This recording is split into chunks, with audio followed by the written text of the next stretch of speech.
Hi everybody, so this is going to be part 4 of our lesson on 9.4. Remember, there's a lot of information that we're throwing at you in this lesson, and we're just chunking it down into separate groups. Alright, so what we're going to do now is we're actually going to be solving a quadratic function for a given graph. Now what we're going to be doing is we're giving a graph here. And I want you guys to identify the pieces of the graph that we know of. And those pieces would be the X-intercepts, and then if you can find the vertex or maybe the Y-intercept, okay? So on this, what you want to do is understand here that this would be negative 1 over, so this is being negative 1, 0 is the point, and then over here would be 1 over 0 up. And then if we know, if looking on this graph, we can't really tell any other points, but this one we know for sure, right? Which would be 0, 1, 2, up 2. So we have a third point, 0, 2, just like that.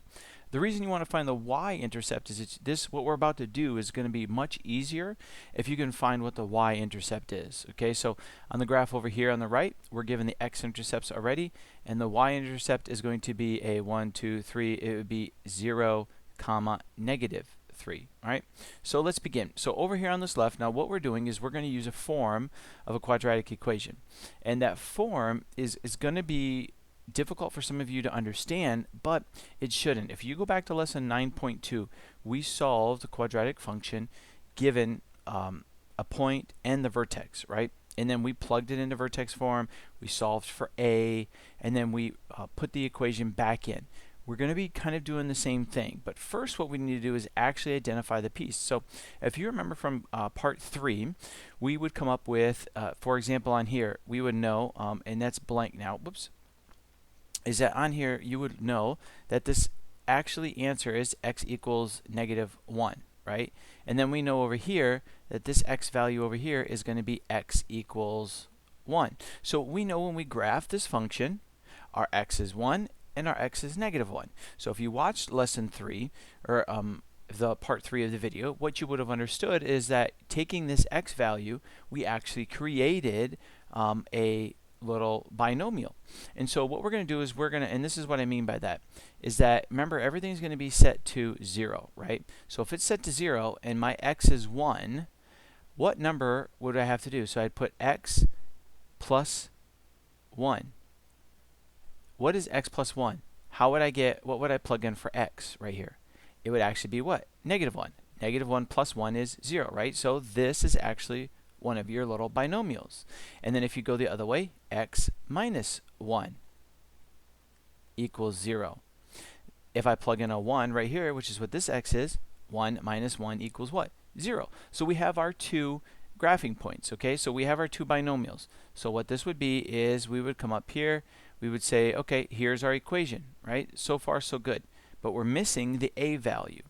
Okay, so now what we're going to do is we're going to plug in f of x on the front, and it's going to equal a, okay? Because we don't know what a is. It could be 1, it could be 0, it could be 3, 4, 5, 6.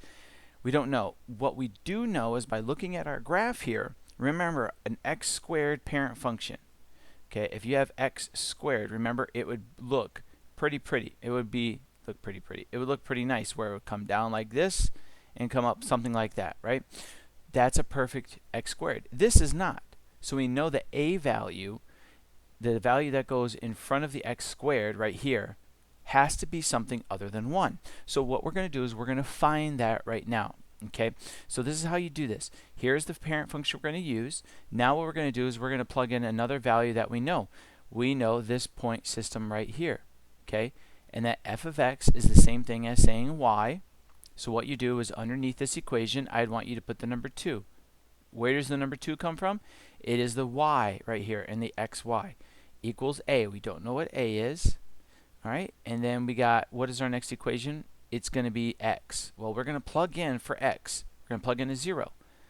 0 plus 1, and then it's going to be 0 minus 1.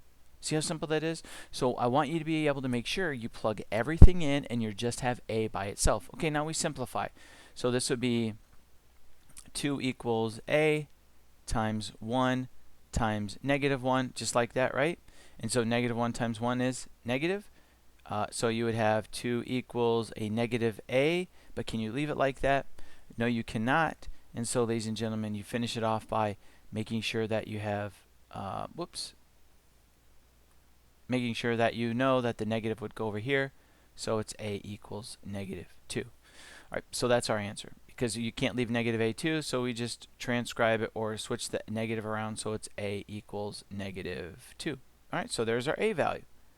Okay, so now what we're going to do is we're going to take this a value and we're going to stick it back into the original equation up here, right? Because we're solving for a quadratic function. It needs to say f of x equals. Okay, so it needs to say f of x equals. Now what we're going to do is we're going to plug in everything we've found so far. All right, so we have a negative 2, and then it's going to be x plus 1, and then x minus 1. But that's not our equation, right? We're looking for a standard equation, which would look like this: ax squared plus bx plus c, right? That's what we're always trying to get to, is a quadratic function. That's what a quadratic function is right there. Okay, so now what we're going to do is we're going to use the Punnett square, or if you want to use the FOIL method, you can. I like the Punnett square because it's easier for me to see it, and it's easier for me to draw it up for you guys so you can visually see it. So that would be x squared, that's an x, a negative x, and that's a negative 1. If you notice, these x minus x cancels each other out. So we have f of x equals negative 2 still. And now our little function is x squared minus 1. And now you distribute the negative 2 into the equation, so you'd have f of x equals negative 2x squared plus 2. If you were to go in and graph this on Desmos or any of your graphing calculators, this equation should look exactly like this graph. That's what our goal is for today. Okay, so let's do it again. So same functionality here. If we know that x is negative 4 and x is 3, right, based on these function base points here, we know that over here I could write an equation of x plus 4 equals 0, right? So if I plug in a negative 4 here, negative 4 plus 4 is 0. Hopefully you guys understand that. And then the other one here would be x minus 3 equals 0, right? So hopefully you guys see, if I plug in a 3 there, it'd be 3 minus 3, which is 0. So now that we have our functionality, same thing's going to apply. So here's our base equation and our quadratic. So it's going to be x plus 4, and then it's going to be x minus 3. But once again, we need to find the letter a. So we're going to use this point here because it's easier. Now, this is a vertex right here, but I can't say for sure what that point is. Okay, so what you guys have to know is that if it's not for sure, then you can't pick that point. I'm pretty sure that's like a negative half over, and then it would be what? 1, 2, 3, negative 3 down. But it's not negative 3 because that's negative 3 right there. So I don't know what that point is. It's got to be some type of different vertex, a little bit of a fraction. So just know, in this instance, that's what I'm talking about. Okay, you got to use what we know, and that intersection is what we do know. Okay, so now we're going to plug in our values. So our y is negative 3 equals a. We don't know what a is because that's what we're looking for. And once again, it's going to be 0 plus 4, and then 0 minus 3. Right? Simple enough. Now you solve accordingly. So you just add them in. This is why it makes it so easy. It'd be a times 4 times negative 3. Right? So you multiply those together.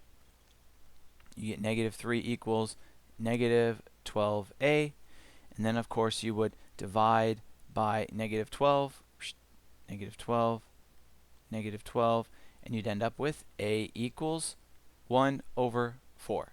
Okay, so a is 1/4. Simple enough, right? Hopefully you guys understood. Now, the good news is my a value here is positive, and that one's negative, which is great, because guess what? If you had a negative here and you came out with a negative on this side, then guess what? You're wrong, because your a values have to be different. Remember when we did transformations on lesson 2, we talked about the a value if it's negative, how it flips it over the x-axis, okay? And if it's not, then it would just be shifting it around, okay? So make sure you guys do that functionality of it. All right, so now we're going to plug this back into the original equation. So we have f of x. So let me move it down so my face doesn't get in the way. All right, we're going to go f of x, and it's going to equal 1/4 because that's our a value. And then it's going to be x plus 4, and then it's x minus 3. Okay, now what I want to make sure you guys do is do the same thing, right? So do your little Punnett square over here if you need to, or FOIL method, or however you guys are going to do it. If you don't want to use my method, you can use whatever you want. Just make sure you write it on your notes so you know how you got there. 4x, that'd be a negative 3x, and this is a negative 12. So you put those together and you guys can see your equation and what it's going to be, right? So down here, I'm going to rewrite it. So it's f of x. It's still going to equal 1 over 4. And now it's going to be my functionality of x squared.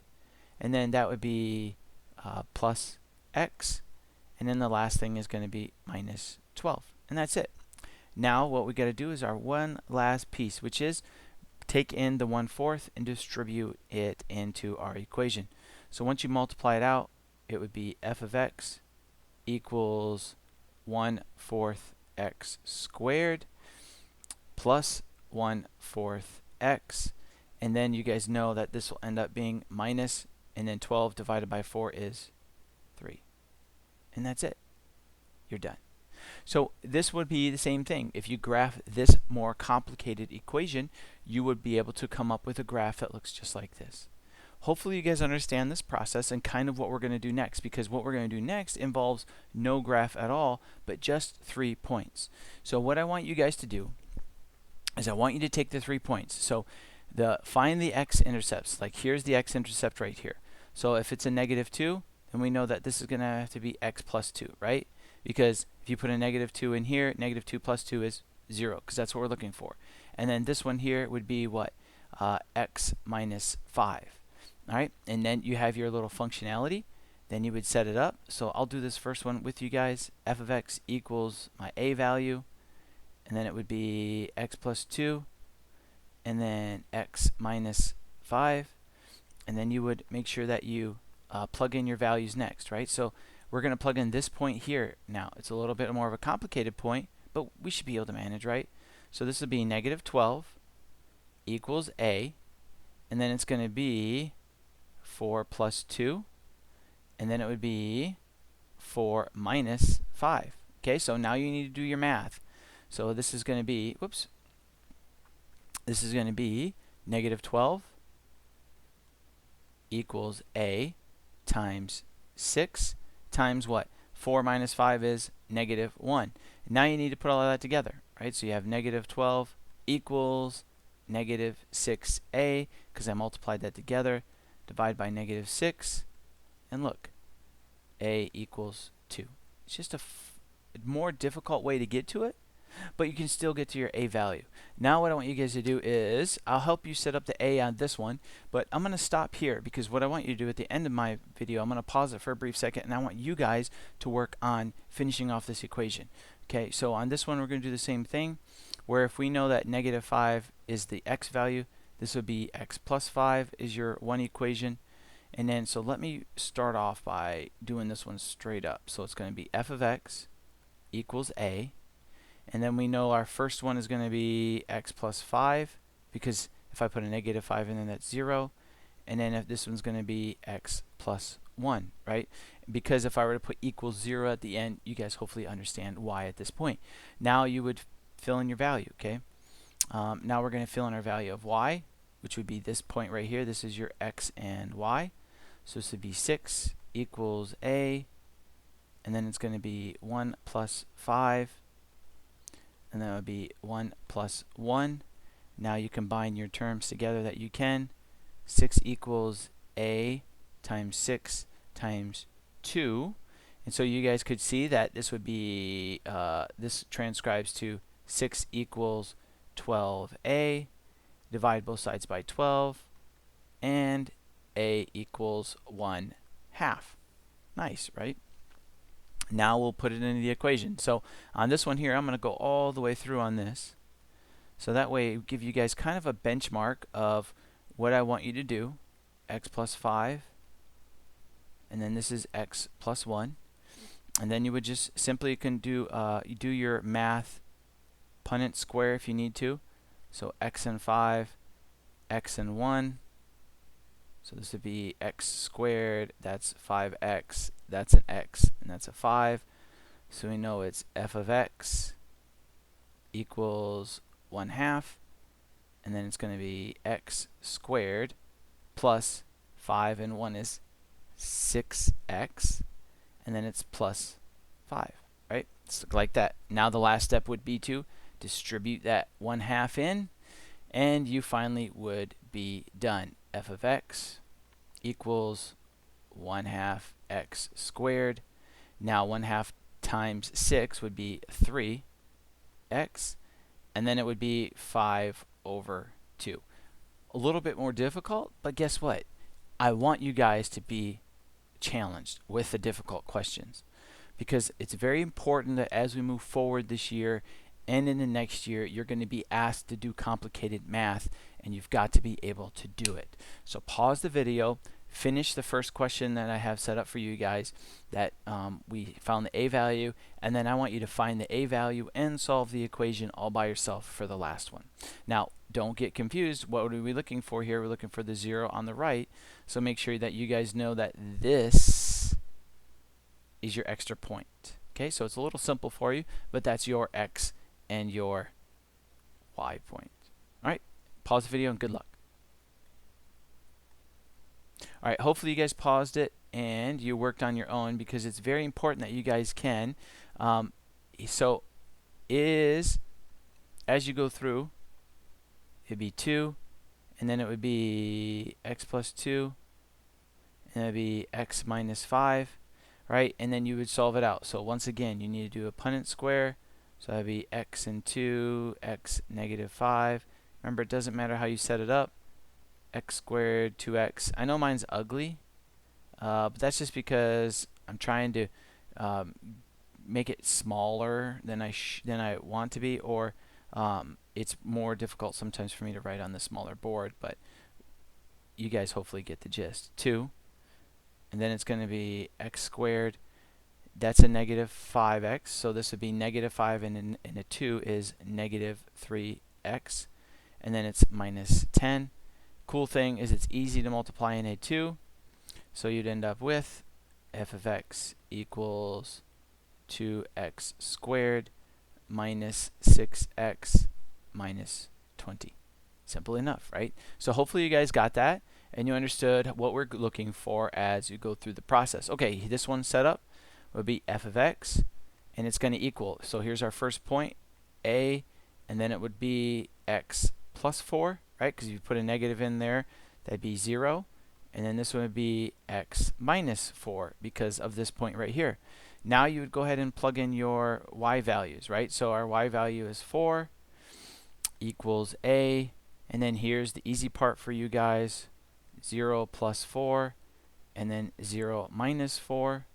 If you want to transcribe it one more time going this way, so 4 equals a times 4 times negative 4. So you see that's negative 16. So go ahead and let me drop this down a little bit. Alright, so we have 4 equals negative 16a. Divide by that, you'd end up with a equals negative 1/4. Sweet. Alright, now let's plug it in. F of x equals negative 1/4, and then up above it said x plus 4 and x minus 4. Now what you want to do is do your multiplication on this one, do your Punnett square.